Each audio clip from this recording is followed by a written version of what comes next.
कोणाची तलवार? कोणाची असेल? ओळखा पाहू. आमच्या आबासाहेबांची तलवार, बरोबर ना? बरोबर. याच तलवारीने त्यांनी आपली करंगळी कापून रायरेश्वराला रक्ताचा अभिषेक केला होता. अरे देवा, करंगळी कापली होती, मग ते रडले नाहीत? ते कसले रडतात, ते रडवतात. केवढे होते तेव्हा आमचे आबासाहेब? 15 वर्षांचे होते. मग एकटेच गेले होते? एकटे का? त्यांचे बालसवंगडी होते, जाणते होते. तानाजी, येसाजी, नरसीबाबा खूप होते. गेले आणि असे रायरेश्वराच्या समोर उभे राहिले. त्याच्या साक्षीने जमलेल्या बलिवंतांसमोर बोलले. बोलले असे की कातळकडे शहारले, दर्याखोरे थरारले. काय बोलले? म्हणाले, माझ्या हिम्मत बहादरांनो आणि बळीवंतांनो, हा रायरेश्वर महादेव तुम्हाला ललकारतोय. त्याला आपला तिसरा डोळा उघडायचा आहे, पण त्यासाठी उरात हिम्मत असायला पाहिजे. मनगटात हत्तीचं बळ आणायला पाहिजे. एकजुटीने आणि एक मुठीने उभं राहायला पाहिजे. या या अवघ्यांनो, या दर्याखोऱ्यातल्या बहिरी ससाड्यांनो, या आणि झडप घाला. मारू आणि मग मरू. हे राज्य व्हावे, स्वराज्य व्हावे, ही तो श्रींची इच्छा. बोलता बोलता त्यांच्या हातून एक दिव्य घडले. त्यांनी आपली तलवार उपसली आणि करंगळीवर चालवले. बाळ रक्ताची धार रायरेश्वराच्या मस्तकावर. शिवबाच्या रक्ताचा अभिषेक होताच अवघे अवघे शहारले आणि गरजले, हर हर महादेव.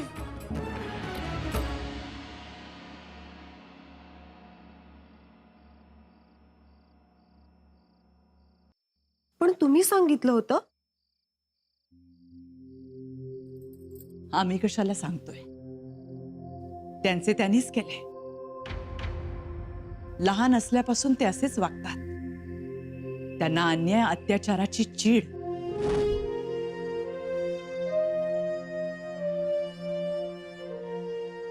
हात लावू तलवारीस?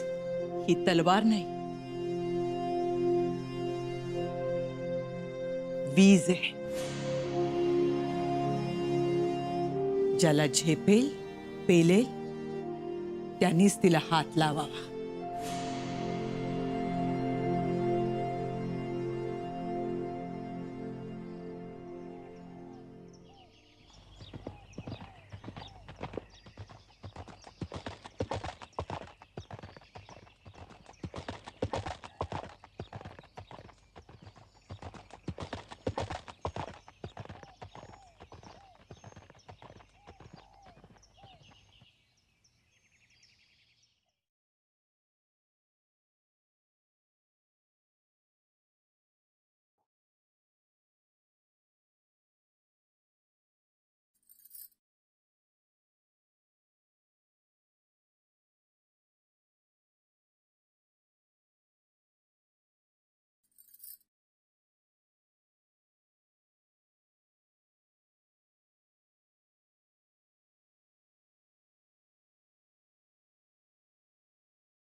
कल्याणी,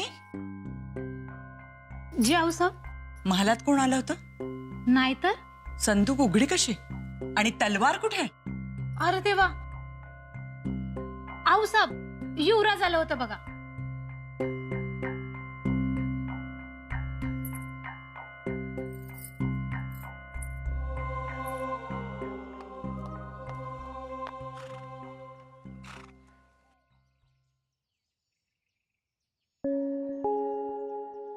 संधी चालून आली आहे. चला लवकर. चला.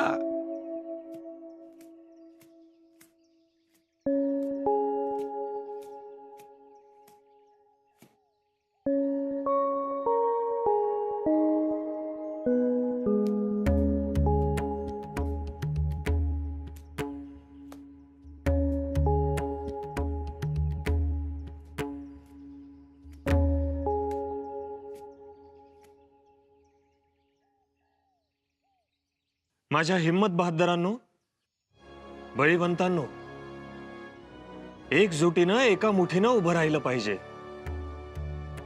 राज्य व्हावं ही तो श्रींची इच्छा.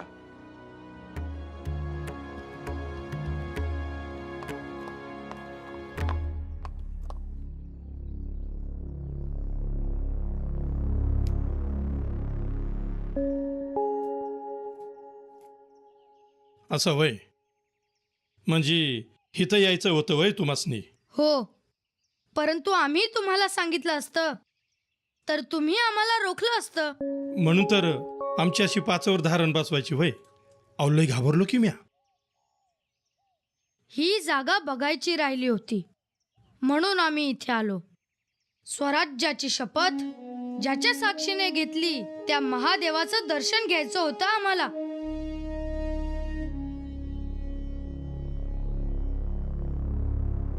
कोण आहे? मोरया, नाहीतर खांडोळी झाल्याशिवाय राहायची नाही. या मोरया.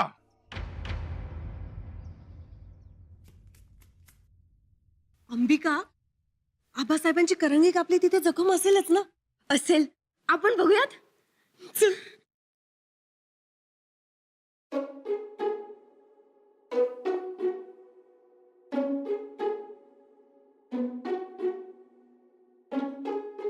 राणूबाई, अंबिकाबाई या.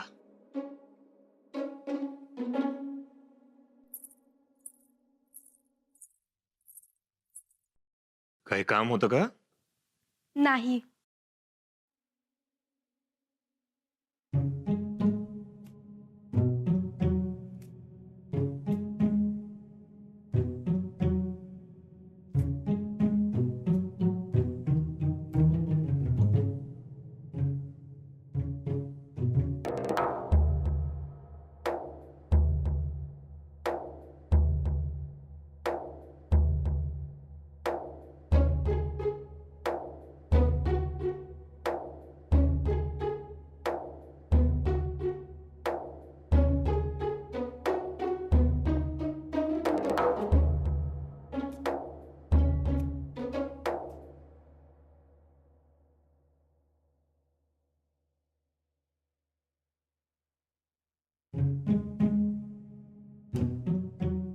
काय?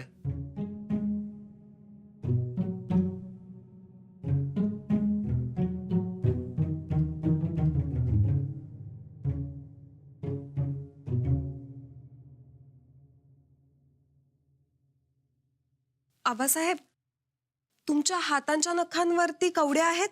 कवड्या? हा. त्या तर आम्ही गळ्यात घालतो. शगदंब. त्या नाही, आकाशात बगळा दिसल्यावर आपण नाही का म्हणत, बगळ्या बगळ्या कवडी दे. मग बगळा नखांवरती पांढऱ्या रंगाची कवडी देतो. आमच्याही नखांवर आहे.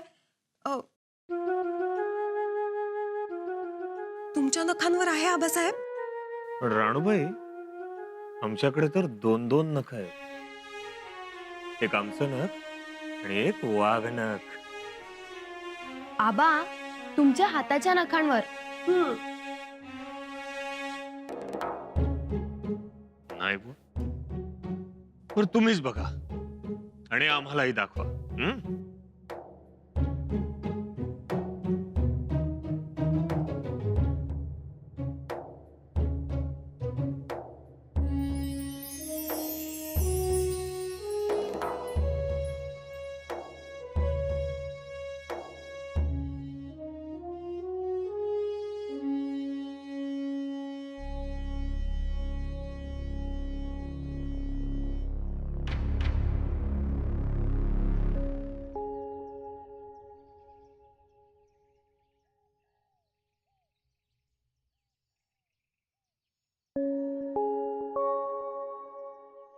या रावळाचे पुजारी आहोत आम्ही. युवराजांना आम्ही बघितलं, ओळखलं, म्हटलं दर्शनाला आलेत, म्हणून उतरलेला डोंगर चढून परत वर आलो. युवराज, मुजरा घ्यावा.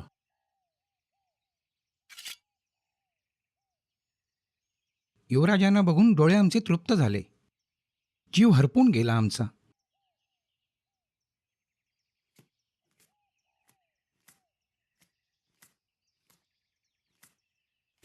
सर्व काही ठीक आहे ना? काही तकलीफ? काही तकलीफ नाही. थोरले राजे इथं आले होते. त्यांनी या जागेवर शपथ घेतली, त्यावेळी मीही होतो. तो सोहळा आम्ही मनात जपून ठेवला आहे. केवढी ही श्रीमंती मिळाली आम्हाला, त्यास तोड नाही. नशीबवान आहात तुम्ही. युवराज, दर्शन घ्या. गडावर परतायला दिस बुडल. हम्म.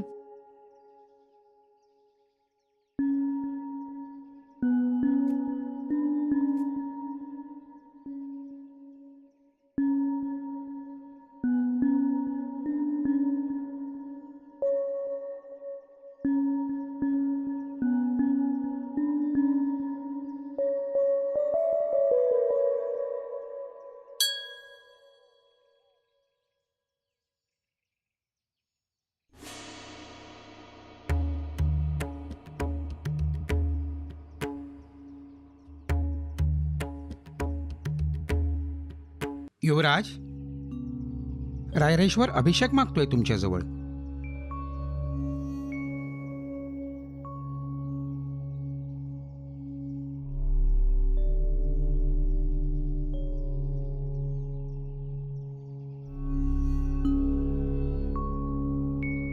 असे मग अभिषेक करूच. ही काय फुलं आणली आहेत? आज बेल पण आणलाय. पूजा सुरू करा. मी पाणी घेऊन येतो.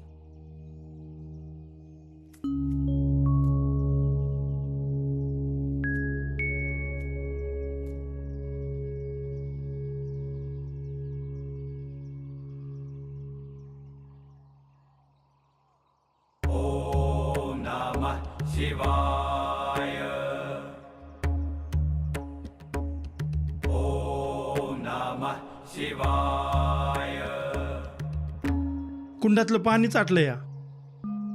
पाणी तर लांब बोराच्या माळावर मिळेल. आम्ही तर पाणी पायथ्याहूनच आणतो. आलोच म्या. गोमाजी बाबा, जरुरी नाहीये.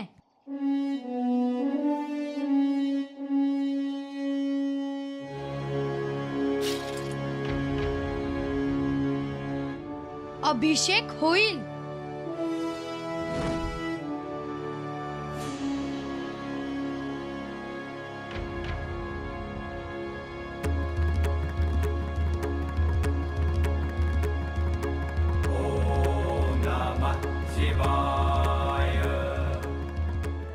महादेवा, आमच्या आबासाहेबांना जी हिंमत दिली, जे बळ दिलं आणि जो आशीर्वाद दिला, तो आम्हासही दे. आमच्या हातून रयतेची सेवा होऊ दे आणि लोकांचे कल्याणही होऊ दे. देवाला बी भोसल्यांच्या रक्तानं आपली जटावली करायची असेल म्हणून तर पाणी मिळू दिलं नाही. हर हर महादेव!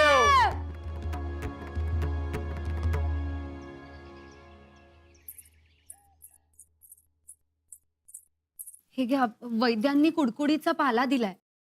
बाई, केवढं लागलंय? परंतु सांगितलं कोणी होतं बोट कापून घ्यायला? बोट कापून नाही घेतलंय हो, रक्ताचा अभिषेक केलाय महादेवाला. पण कशाला एवढा उद्योग वाढवायचा म्हणतो आम्ही? केवढं ते बोट कापलंय, काळीच लखन हल्लं आमचं.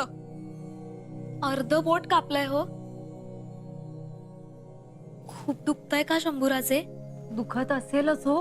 हो तर, एवढे सुकुमार आहेत आपले शंभूराजे. हा एवढा घाव सोसेल का यांना? आणि पुढे जाऊन तर घावच घाव सोसायचे आहेत त्यांना. म्हणजे मोहिमेवर गेल्यानंतर शत्रूंचे घाव सोसावेच लागणार ना. अहो, जेवढे घाव अंगावर तेवढा अभिमान भोसले कुळीला वाटतो. बाळाचं वय लहान आहे अजून. शिवाय सवय नाही, बरोबर ना? शंभूबाळ, कोण होता आपल्या बरोबर?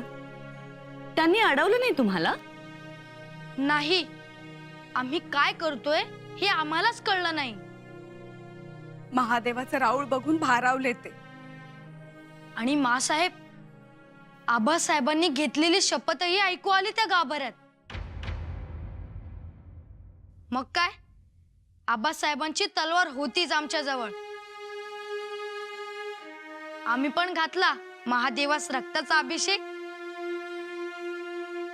पण आबासाहेबांची तलवार का घेऊन गेलात? आऊसाहेब शोधत होत्या, का घेऊन गेलात सांगा? आऊसाहेब म्हणाल्या होत्या, ही तलवार नाही, वीज आहे, वीज. ज्यास पेलेल झेपेल त्यानेच हिला हात लावावा. आम्ही लावला, गेलो घेऊन. मग आहे ना तलवार, वीज? हो, भानच राहत नाही. शंभूराजे, शंभूराजे, इकडे या.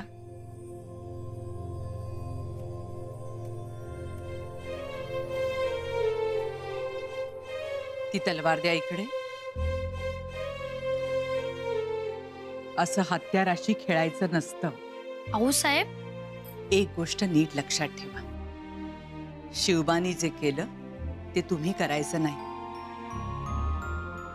कारण शिवबानी जे केलं, जी कृती केली, त्याच्या पाठीमागे मोठा विचार आहे, जो अनेक शतकं जिवंत राहणार आहे. मग आम्ही काय करायचं? निरीक्षण करायचं, अभ्यास करायचा, पारखायचं, निरखायचं.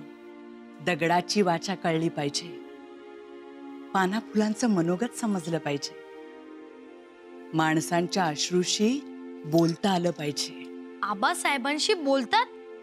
दगड, पाने, फुले बोलतात. मग त्यासाठी त्यांनी काय केलं? काय शिकले ते? गनिमी कावा. गनिमी कावा? मग आम्हाला कोण शिकवणार? आम्ही शिकवू, पण त्यासाठी तुम्हाला आमच्या बरोबर एक खेळ खेळावा लागेल. आम्ही खेळू. त्या खेळात तुमची हारही होऊ शकते.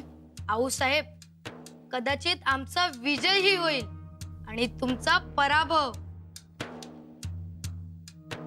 आमचा पराभव तर अजून कोणी केला नाही. बघू काय होतंय ते.